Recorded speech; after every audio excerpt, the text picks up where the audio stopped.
우리 고린도후서 12장 9절의 말씀입니다. 고린도후서 12장 9절의 말씀, 우리 신약성경 299면에 있습니다. 우리 고린도후서 12장 이 9절의 말씀을 우리 함께 한 목소리로 합독하겠습니다. 나에게 이르시기를 내 은혜가 네게 족하도다. 이는 내 능력이 약한 데서 온전하여짐이라 하신지라. 그러므로 도리어 크게 기뻐함으로 나의 여러 약한 것들에 대하여 자랑하리니 이는 그리스도의 능력이 내게 머물게 하려 함이라. 아멘. 오늘 이 말씀을 통해서 족한 은혜라는 제목으로 은혜를 나누길 원합니다. 오늘 본문 내용이 나오는 말씀의 이유가 뭐냐면요, 이런 내용입니다.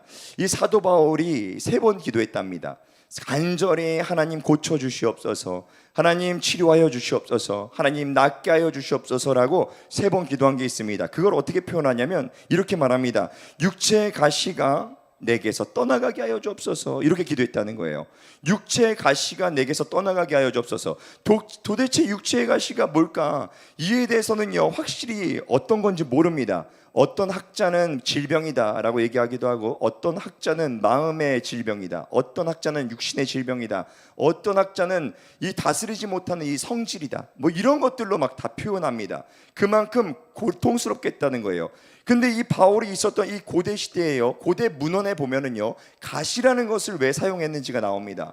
가시라는 말이 어떤 뜻이냐면 이런 뜻이에요. 전쟁 중에 적의 진군 속도를 늦추기 위해 땅에 박아 놓았던 말뚝, 이게 바로 가시라고 표현했답니다. 그러니까 이 당시에 어이구 저 가시를 빼야 돼 라고 하는 건 뭐냐면 전쟁 중에 적군들의 그 진군을 멈추게 하기 위해서 박아놓은 말뚝인 거예요.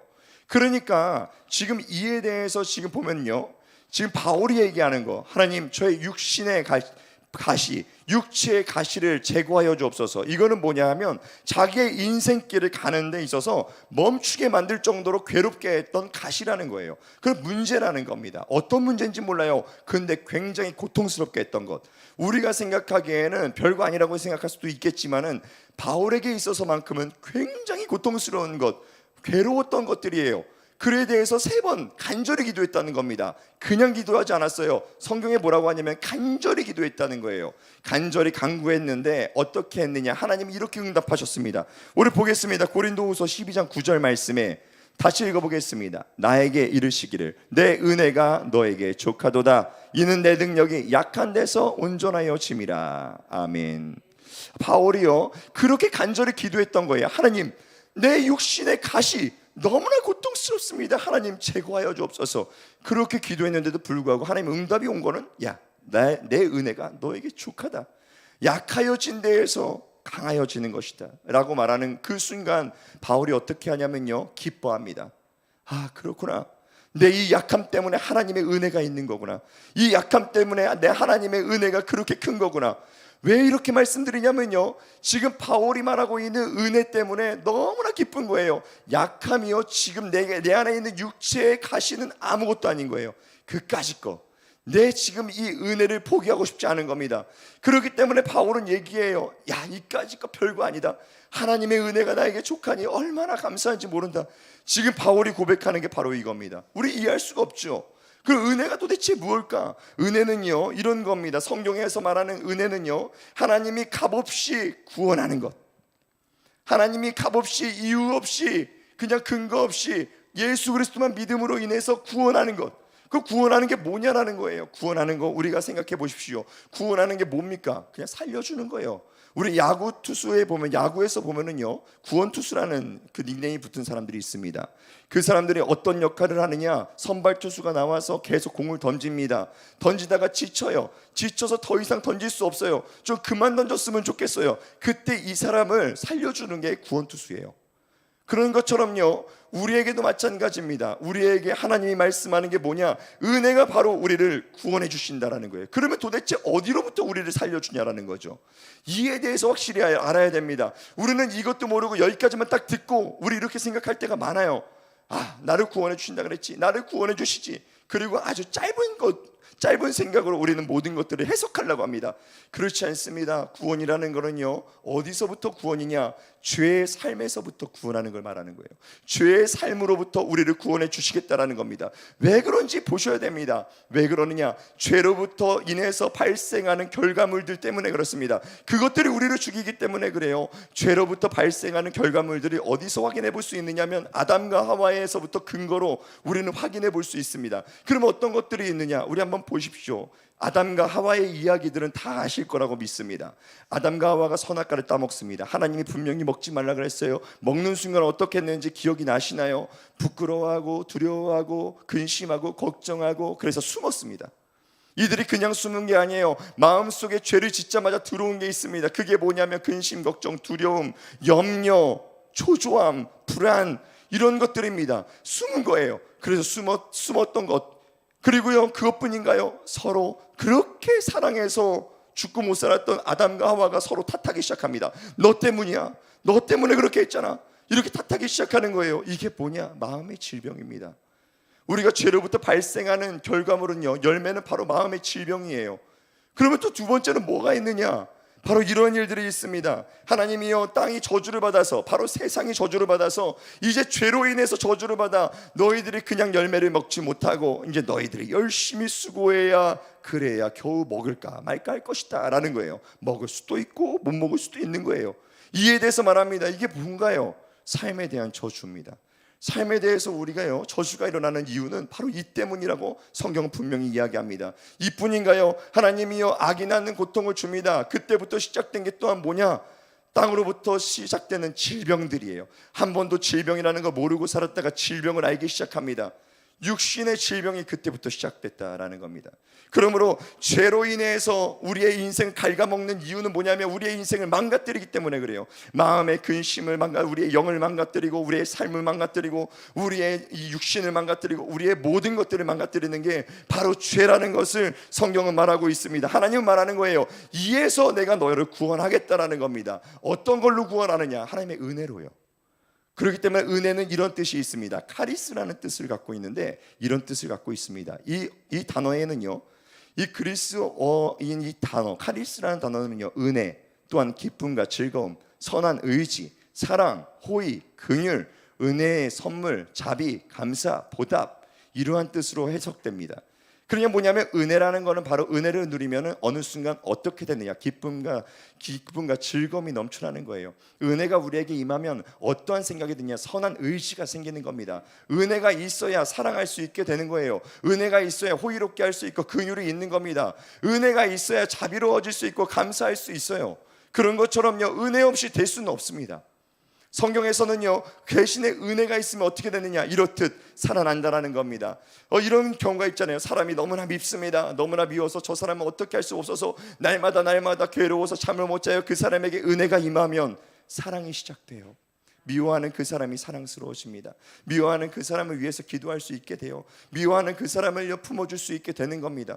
이렇듯이요, 그 사람은 어떻게 됩니까? 날마다 미움으로 죽어가던 그 사람이 사랑으로 살아나는 거예요.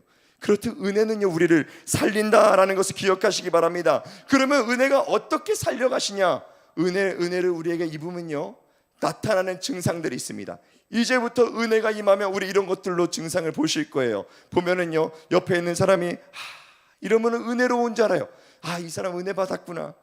예수 믿고 지금 예배 가운데서 은혜 받았구나. 그거는 아직 모릅니다. 어디서 나타나느냐? 하나님을 향하기 시작하느냐? 아니면 하나님을 아직도 향하지 못하고 있느냐? 이에 대해서 내가 은혜가 충만하느냐 안 하느냐, 이에 대해서 나온다라는 걸 기억하시기 바랍니다. 하나님을 향하기 시작한다면 그 사람에게 은혜가 계속해서 임하여 있는 거예요. 그냥 잠깐의 기쁨이 아닙니다. 하나님의 은혜는요, 계속해서 하나님을 향하게 합니다. 이걸 뭐라고 하느냐? 하나님을 경외하는 삶이라고 얘기하는 거예요. 하나님을 경외하는 삶이 얼마나 축복된지 한번 보겠습니다. 전도서 12장 13절 말씀이 이렇게 말합니다. 일의 결국은 다 들었으니 하나님을 경외하고 그의 명령들을 지킬지어다. 이것이 모든 사람의 본분이니라. 아멘. 하나님의 명령을 지키기 위해서 어떻게 해야 되느냐? 하나님을 경외하는 사람, 하나님을 경외하게 살라는 거예요. 하나님을 경외하는 게 무엇이냐? 본분이다라는 거예요. 우리 모두의 본분이라고 성경은 말하고 있습니다. 그런 것처럼요, 본분이라는 건 굉장히 중요하다는 거 우리 다 알고 계실 거예요. 우리 그거 아시죠? 예를 몇 번 들었던 건데 아마 지겹지라도 한번 들어봐 주십시오. 이런 거 있잖아요. 학생들한테 미안한 소리지만 학생들이 공부하지 않으면 학교 가서 굉장히 고통스럽습니다. 왜냐? 꼬다가 놓은 보리자루처럼 아는 척하고 앉아 있어야 돼요. 아니면요, 그게 너무나 힘드니까 주저앉아서 눕습니다. 이런 거를요, 우리는 알 수가 있어요. 근데 공부만 하면 어떻게 되느냐? 학교 가는 게 즐거울 거예요. 가가지고 매년 다 아는 거잖아요. 배워가는 거고 공부를 했으니까 좀 안단 말이죠. 근데요, 또 마찬가지예요. 회사에서 어떤 기업에 들어가서 그 회사의 업무를 볼 때 열심히 성과를 내고 열심히 성실하게 일해서 그 업무를 하고 인정을 받으며 기쁨을 누릴 것입니다. 그런데요, 이 자기의 본분을 지키지 않으면 어떻게 되느냐? 일할 시간에 놀고 공부할 시간에 아무것도 안 하고 뭐 할 시간에 뭐 아무것도 안 하고 자기가 할 걸 안 해요. 본분대로 안 삽니다. 그리고 그러면서 그 사람은 그렇게 생각합니다. 난 앞으로 내 인생은 기쁠 거야, 즐거울 거야, 아주 잘 될 거야. 어림없는 소리죠. 우리가 다 아는 이야기입니다. 그러는 것처럼요, 본분대로 살 때 우리는요 조금 고달플 수 있겠지만 그럼에도 불구하고 그 안에 행복이 있고 축복이 있다는 걸 기억하시기 바랍니다. 이렇듯 우리에게 말씀하는 게 뭐냐면 우리의 본분은 바로 하나님을 경외하는 거라는 거예요. 하나님을 경외할 때 우리가 살아나는 겁니다. 하나님을 경외하며 살아갈 때 모든 문제는 떠나갑니다. 이에 대해서 한번 살아보십시오. 근데 우리가요, 하나님의 은혜가 있어야 또 그렇게 살 수가 있어요. 하나님의 은혜가 있어야 우리가 그 안에 들어가 기쁨을 누릴 수가 있다라는 겁니다. 하나님의 은혜로 하나님을 경외하는 삶을 살기 시작하다 보면은 그러면은 우리는요 복된 삶으로 살아가게 됩니다. 왜 그렇게 되느냐? 왜냐하면 이렇기 때문에 그렇습니다. 잠언서 8장 13절에 말합니다. 여호와를 경외하는 것은 악을 미워하는 것이라. 나는 교만과 거만과 악한 행실과 패역한 입을 미워하느니라. 하나님을 경외하기 시작하면 나 역시도 악을 미워하기 시작합니다. 하나님을 경외하기 시작하고 하나님을 향하기 시작하면 이제는요 죄된 생활이 이제는 별 볼 일 없어 보여요. 그곳으로 가고 싶지 않아집니다. 이제 끊어지게 됩니다. 그런 것처럼 우리는 많은 고민들을 하실 거예요. 나는 이 죄를 끊어야 되는데, 나는 이걸 끊어내야 되는데, 그거는요 내가 끊는 게 아닙니다. 우리 하나님의 은혜가 나에게 임했을 때 내가 하나님을 경외하는 삶을 살아가면서 끊어지는 거예요. 하루하루 끊어져 가는 겁니다. 그럴 때 우리의 인생은요 복되게 되고 하나님께서 원래의 존재대로 생육하고 번성하고 땅에 충만하고 그리고 정복하고 다스리도록 하나님께서는 우리에게 복되게 하신다는 걸 믿으시길 바랍니다. 그러므로 하나님께서요 이 죄로부터 멀어지기를 간절히 원하고 있어요. 그래서 우리에게 은혜를 주시기를 원한다는 걸 기억하시기 바랍니다. 하나님의 은혜가 내게 부어지면 하나님을 경외할 수 있게 되는 그 이유, 그 은혜로 인해 도대체 어떤 일이 생기기 때문에 하나님의 말씀이 내 안에 받아들여져 믿어지기 때문에 그렇습니다. 그때부터 믿어져요.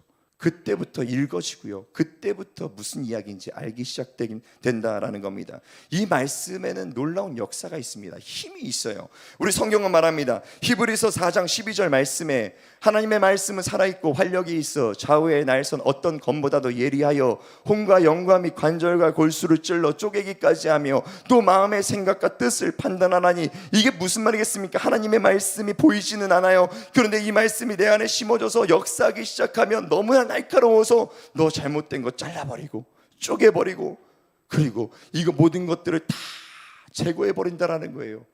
그러는 순간 내 안에 내가 보이지 않았던 것들을, 내가 해결하고 싶은 것들, 내 힘으로 하는 게 아닙니다. 생각해서 나 이거 없애야 되는데, 나 이거 좀 이런 생활 좀 안 살았으면 좋겠는데, 나 이렇게 즐겁게 살고 싶은데, 근데도 계속해서 안 되는 이유가 뭐냐면 내 안에 있는 거 내가 어떻게 할 수가 없습니다.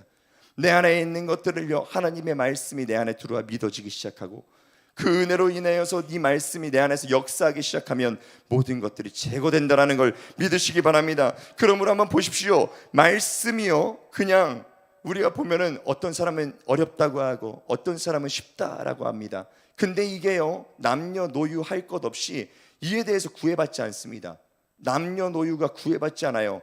그 어린아이나 어른이나 남자나 여자나 상관이 없다라는 거예요. 왜냐? 저는 이런 말들을 많이 들어봤습니다. 어떤 초등학생이 성경을 읽으면서 너 이거 뭔지 알겠니? 라고 물어봤더니 너무 재밌어요. 여기 있잖아요. 이런 이야기가 있고 저런 이야기가 있고. 이 친구가요 성경 읽는 거 재밌어서 이걸 떼놓지 못하는 겁니다. 그리고 어떤 사람은요 박사학위까지 갖고 있는데도 불구하고 이런 말을 합니다. 나는 이 말씀이 도통 무슨 말인지도 모르겠고 지루하고 도대체 이게 내가 왜 읽어야 되는지, 내가 왜 이들의 족보를 읽어야 되는지 나는 모르겠습니다. 이렇게 얘기하는 사람들이요, 제가 예를 들어주는 이 말이 우리 흔히 옆에서 있는 일들입니다. 그 도대체 왜 이런 일들이 있을까? 이 둘의 차이가 도대체 뭐길래? 딱 하나예요. 하나님의 은혜가 있느냐, 하나님의 은혜가 아니면 없느냐. 이 둘의 차이입니다. 하나님의 은혜가 나에게 임하여지면 이 말씀이 깨달아지고 그리고 내 안에서 받아들여지게 됩니다. 그리고 믿어져요. 그때부터 이 말씀이 뭔지를 알게 됩니다. 내 삶에 적용이 되기 시작해요. 그 말씀이 얼마나 달고 오묘하고 즐겁고 재밌는지 하나님의 은혜를 입은 자만이 경험하는 거예요. 그렇기 때문에요, 하나님은 계속해서 은혜에 대해서 말씀하는 겁니다. 은혜가 나에게 임하면 그 말씀이 어떻게 되느냐, 마치 내 인생을 보는 것과 같이 내 앞으로의 인생도 다시 들여다보는 것 같고 내 이전의 인생도 보는 것과 같이 파노라마처럼 그렇게 보여지는 거예요. 얼마나 놀라운지 모릅니다. 이걸 경험하기 시작하면 하나님이 어떤 은혜를 부어주실지 우리는 알 수가 없어요. 다 다를 겁니다. 제가 받은 은혜는 어떻느냐? 저는 한 말씀 깨달았어요. 어떤 말씀이냐? 수고하고 무거운 짐진 자들아 다 내게로 오라. 내가 너희를 쉬게 하리라. 근데 그 뒤에 말씀을 제가 깨달았어요. 내 짐은 쉽고 가벼우니, 이 멍에는 쉽고 가벼우니 이 짐을 지고 나를 따르라. 제가 거기에서 깨졌습니다. 왜 그러느냐? 이 짐이 쉽고 가벼우니 이 멍에를 메고 함께 가자라고 하는 하나님의 그 말씀을 듣고 왜 깨졌느냐면, 그때요 알게 되었어요. 아, 예수 안에서 우리가 모든 수고하고 무거운 짐진 것들을 내려놓는 거는 이렇게 하는 거구나. 그리고 나서 성경이 보이기 시작하는데, 앞부터 창세기부터 시작해서 계시록까지 읽어 내려가는데 이 한 말씀으로 다 깨어지더라고요. 하나님의 은혜가요, 이렇게 하니까 성경을 읽는데 너무 재밌어요. 왜 재밌느냐? 이것도 그 얘기고 저것도 저 얘기고 하나도 다른 게 없어요. 저 예전에 볼 때는 어떤 생각했는지 아십니까? 신학교 다닐 때까지만 해도 읽어 내려가면서 그런 생각했어요. 여기서 이 말하고 저기서 저 말하고 이게 무슨 말이야? 이런 생각을 했습니다. 왜냐하면 여기에서 이 말을 했는데 저기선 저 말을 하고 있어요. 동일하지 않은 것 같아요. 그런데요, 한 말씀으로 깨어지니까요, 그래서 이렇게 말씀하셨구나. 그래서 여기선 이렇게 말씀하셨고, 그래서 여기선 이렇게 말씀하셨구나. 그래서 예수님이 이렇게 말씀하신 거구나. 아, 그래서 계시록에서 이렇게 말하고 있는 거구나 라는 걸 알겠더라는 거죠. 그 순간부터요, 이 모든 말씀이 내 삶의 주인 같아요. 알겠더라는 겁니다. 하나님의 은혜가 그러므로 우리에게 가득하게 임하시기를 주님의 이름으로 축복합니다. 그 은혜가 우리를 살린다는 것을 믿으시기 바랍니다. 시편 19편 7절로 8절 말씀에 이 은혜가 얼마나 복된지 이렇게 말합니다. 여호와의 율법은 완전하여 영혼을 소생시키며 여호와의 증거는 확실하여 우둔한 자를 지혜롭게 하며 여호와의 교훈은 정직하여 마음을 기쁘게 하고 여호와의 계명은 순결하여 눈을 밝게 하시는도다. 아멘. 오늘 이 19편 말씀을 통해서 밑에 더 자세하게 한번 나눠보려고 해요. 그러면 하나님의 말씀은 우리에게 진짜로 어떻게 하는지 자세하게 성경은 말하고 있습니다. 뭐라고 하냐면요, 첫째로 영혼을 소생시킨다라고 얘기하고 있어요. 소생시킨다라는 거는 살린다는 거예요. 어떻게 살리느냐? 죽어있는 사람을 살리는 게 소생시키는 겁니다. 그런 것처럼요, 우리가 좀 죽어있는 것 같습니까? 하나님이 살리실 겁니다. 하나님의 말씀은 우리가요 은혜를 누리면서 하나님의 말씀을 내 것으로 받아들이기 시작하는 순간부터 우리의 영혼은 그때 살아나게 되는 것입니다. 그러므로요, 죄로 인해서 그 마음이, 그 영이, 그 생각이 죽어가는 상태에서 살아나게 하시겠다라고 하나님 말씀하는 거예요. 그러므로 요한복음 6장 63절에 이렇게 말합니다. 살리는 것은 영이니 육은 무익하니라. 내가 너희에게 이른 말이 영이요 생명이라. 아멘. 여기서 말하는 게 뭐겠습니까? 살리는 것은 영이다라는 거예요. 여기서 얘기하고 싶은 건 뭐냐? 우리를 살리는 거는 영이다라는 거예요. 어떤 행위도 아니고 어떤 것도 아니라는 겁니다. 우리 이런 거 있지 않습니까? 우리의 마음이 죽고 생각이 죽고 삶이 죽으면 어떻게 하냐? 행복한 것들이 수두룩 많아도 행복하지 않습니다. 즐거운 일들이 많아도 즐겁지 않아요. 저는 이런 경험을 해본 적이 많습니다. 제가요, 청소년 때요, 막 즐겁게 지내는 것 같아요. 근데 저는 하나도 즐겁지가 않더라고요. 제가요, 막 기쁨이 없어요. 청소년 때요, 막 그렇게 사람들이 막 박수를 쳐도 그렇게 즐겁지가 않았어요. 무대에 서서 잠깐의 기쁨을 누리는 것 같은데 내려오면 허전하고 허무하고, 그리고 어떤 일들이 있었냐면 친구들과 신나게 놉니다. 막 신나게 놀고 막 즐거워하고 애들은 깔깔깔깔 대요. 근데 저 혼자 쓸쓸하고 우울하고 좋지 않더라고요. 이런 경험 없으십니까? 이러한 일들이 있을 수 있다는 거예요. 마음이 시들어가면은요, 우리에게 이런 현상들이 일어납니다. 분명히 다들 즐거워하는데 나만 안 즐거워요. 다들 기뻐하는데 나만 안 기뻐요. 어떤 생각만 드냐? 나는 이것도 없고, 나는 저것도 없고, 나는 저것도 없고, 이것도 없고, 불평 불만만 늘어놓게 됩니다. 이게 제 모습이었어요.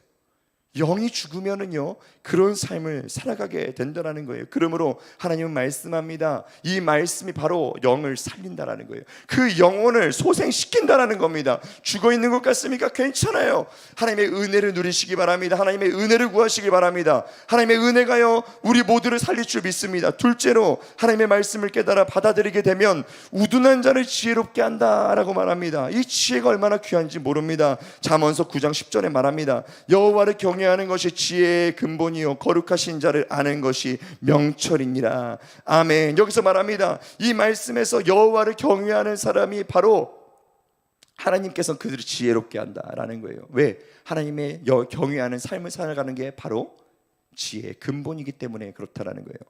근본인 곳에서 뭐든지 키워낼 수 있는 겁니다.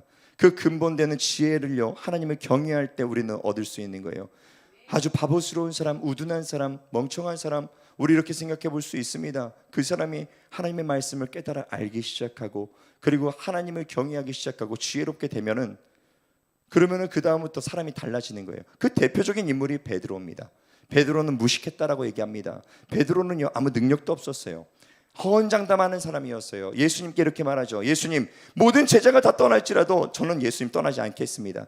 이렇게 고백했던 사람이에요. 근데 어떻게 했는지 보이시잖아요. 너 예수 믿는 그 도당이다 라고 얘기하는 순간, 아니다, 그러면서 마지막에는 저주하면서까지 예수님을 부인합니다. 그리고 도망가요. 이렇게 허언장담했던 사람입니다. 우둔한 사람이었어요. 그런데요, 그에게 하나님의 은혜가 있고, 그리고 나서 그 말씀을 모두 받아들이기 시작하니까요, 달라지기 시작합니다. 능력의 사람이 되기 시작해요. 그렇게 죽음이 두려웠던 베드로가요, 죽었을 때 뭐라고 하냐면, 난 예수님처럼 똑바로 달릴 수 없다, 나를 거꾸로 달아, 그렇게 죽여다오라고 얘기한 거예요. 거꾸로 달려서 십자가에 거꾸로 달려 죽습니다. 이 모든 일들이 어떻게 일어났냐, 어떻게 그 담대함이 생기고, 어떻게 그렇게 사람이 달라질 수 있느냐, 하나님의 은혜가 그렇게 우리를 지혜롭게 한다라는 걸 기억하시기 바랍니다. 셋째로 이렇게 말합니다. 이 말씀을 깨달아 받아들이면 그 마음을 기쁘게 한다라고 말합니다. 여기에서 보면은요, 우리의 기쁨은요, 어떤 놀이로, 문화로, 자극적인 쾌락 등으로, 그걸로 우리는 계속해서 기쁨을 누릴 수 없습니다. 하나님은 그런 기쁨을 얘기하는 거 아니에요. 잠깐 솟아날 것 같은 그 기쁨을 얘기하는 게 아닙니다. 완전히 피어나는 기쁨을 얘기하는 거예요. 어떤 기쁨이냐? 내 속에서 끊임없이 솟아오르는, 오늘도 내일도 걱정할 것 없어요. 내일이면 이 기쁨 없어지면 어떡하나 걱정할 것 없습니다. 우리 술을 먹는 사람들이 왜 밤새도록 술을 먹습니까? 그 순간을 즐기려고 먹어요. 근데 그 다음날 그 기쁨이 그대로 가던가요? 그렇지 않아요. 그 다음날부터는 숙취로 고생하고 괴로워하는 것 뿐입니다. 남는 건 없습니다. 그런데 하나님의 기쁨은 그렇지가 않아요. 하나님이 부어주시는 기쁨은요, 샘솟는 기쁨이라, 오늘 그 기쁨이 내일 배가 되고, 다음날 또 배가 되고, 다음날 또 넘쳐나는 겁니다. 하나님의 기쁨을 누리면 우리는 알게 돼요. 이렇게 감사한 거구나. 우물가의 여인이 그걸 보여주는 겁니다. 사마리아 여인을 기억나실 거예요. 그 여인은요, 기쁨이 없습니다. 즐거움이 없어요. 이것도 저것도 다 해본 것 같습니다. 그런데 기쁨이 없어서 그날도 어쩔 수 없이 살아가는 날이었는데, 터덜터덜 그냥 물동이를 이고 우물가로 나왔습니다. 우물가로 나와서 예수님과 만나요. 만난 다음에 예수님과 말을 하는데 처음에는 귀찮아합니다. 내가 왜 이 말을 듣고 있어야 되느냐. 그런데 이야기하는 중에요, 말씀 되시는 예수님이 마음에 받아들이기 시작해요. 말씀 되시는 예수님이 내 안에 들어오기 시작합니다. 그때부터 우물가의 여인이 어떻게 하기 시작하느냐, 기쁨이 솟아나고 살아갈 마음이 생기고, 어떻게 채워지지 않았던 것들이 채워지기 시작하고, 상처가 치료가 되고, 모든 것들이 다 이치일 만큼 그 기쁨이 넘쳐나는 거예요. 하나님이 주시는 기쁨은 그런 기쁨이에요. 사람을 살리는 기쁨입니다. 그 다음부터 이 여인이 어떻게 했느냐, 뛰어들어가서 예수님을 전하면서 그 기쁨을 함께 나눕니다. 얼마나 기쁜지 모른다라는 거예요. 그 기쁨이 그냥 끝났느냐? 아니요, 지속됩니다. 하나님의 은혜는 바로 이런 거예요. 말씀 대신에 하나님을 내 안에 받아들이기 시작하면 그런 역사가 일어난다는 걸 믿으시길 바랍니다. 네 번째로, 하나님의 말씀을 깨달아 받아들이면 눈과 귀가 밝아진다라고 말합니다. 마태복음 13장 16절에 예수님은 말합니다. 그러나 너희 눈은 봄으로 너희 귀는 들음으로 복이 있도다. 아멘. 우리 여기에서 말하고 있죠. 너희 눈은 봄으로 너희 귀는 들음으로. 우리 이렇게 생각할 거예요. 저는 보고 있는데요, 저는 듣고 있는데요. 그런데 한번 생각해 보십시오. 예수님이 계속 얘기하는 데 있어서요, 이 말씀이 깨달아지던가요? 이 말씀이 보이던가요? 도대체 어떤 건지 파노라마처럼 보여지고 그 귀로 하나님의 음성이 들리던가요? 그건 이것과 다른 겁니다. 우리가 지금 보고 있는 것과 우리가 듣고 있는 것과 하나님이 나에게 보여주시는 것과 하나님이 나에게 들려주시는 건 완전히 다른 거예요. 하나님이 보여주시기 시작하고 들려주시기 시작하면 어떠한 일이 일어나냐? 세상을, 인생을 해석하는 것 자체가 달라집니다. 보여지고 내가 해석하는 능력 자체가 달라져요. 나는 평생토록 이렇게 생각했던 것들이 다르게 생각되게 됩니다. 이거는 나를 죽이는 길이야, 나를 멸망시키는 길이야 라고 생각했던 일들이 어떻게 만드느냐? 야, 이 일을 통해서 하나님이 어떤 일을 만들어 가실까? 하나님은 나를 통하여서 내가 이런 일들을 겪고 나면 하나님은 어떤 일을 쓰실까? 야, 너무나 기대된다. 내가 어떤 축복을 주시려고, 얼마나 귀한지 이런 마음을 갖게 된다는 겁니다. 이러는 순간 어떻게 되느냐? 우리가 살아요. 이게 우리를 살리는 겁니다. 하나님이요, 우리를 바꾸시는 건 바로 이렇게 바꾸신다라는 겁니다. 바울은요, 본론으로 돌아가서 바울은 분명히 하나님께 말합니다. 나의 육체의 가시를 제거하여 주옵소서. 그런데 하나님 말씀합니다. 내 은혜가 너에게 족하다. 네가 약할 때 내가 능력이 온전하여 짐이다 라고 말하는 거 볼 수 있습니다. 우리 말씀 한번 보겠습니다. 고린도후서 12장 9절 말씀에 같이 읽어보겠습니다. 나에게 이르시기를 내 은혜가 내게 족하도다. 이는 내 능력이 약한 데서 온전하여 짐이라 하신지라. 그러므로 도리어 크게 기뻐함으로 나의 여러 약한 것들에 대하여 자랑하리니 이는 그리스도의 능력이 내게 머물게 하려 함이라. 아멘. 약한 것들을 자랑한대요. 그 이유가 뭔지 나오죠. 그 하나님의 능력이, 하나님의 그 은혜가 내게 머물게 하려 합니다 라는 거예요. 이 다음에는 어떻게까지 얘기하는지 압니까? 박해가 와도, 공고가 있어도, 나를 괴롭혀도, 나를 죽는 일이 있어도 나는 약한 것을 자랑하노라. 왜냐하면 내 약한 데서 하나님의 능력이 나타나기 때문에. 하나님의 은혜는요, 그런 겁니다. 이렇게 멋진 거예요. 이 은혜를 그러므로 구하시기 바랍니다. 앞으로 우리가 가지고 있는 소망이 있잖아요. 소원이요, 기도 제목 다 좋습니다. 그런데 진짜 중요한 거는요, 내가 사는 거지 않겠습니까? 내 영혼이 사는 것, 내 삶이 사는 것, 내 육체가 사는 것. 내가 살려면요, 하나님 말씀합니다. 하나님의 은혜가 가득할 때, 하나님의 은혜가 족할 때 우리는 살아납니다. 그러므로 구하십시오. 하나님의 은혜를 족하게 주옵소서. 하나님의 은혜를 넘치도록 부어주시옵소서. 우리 기도하겠습니다.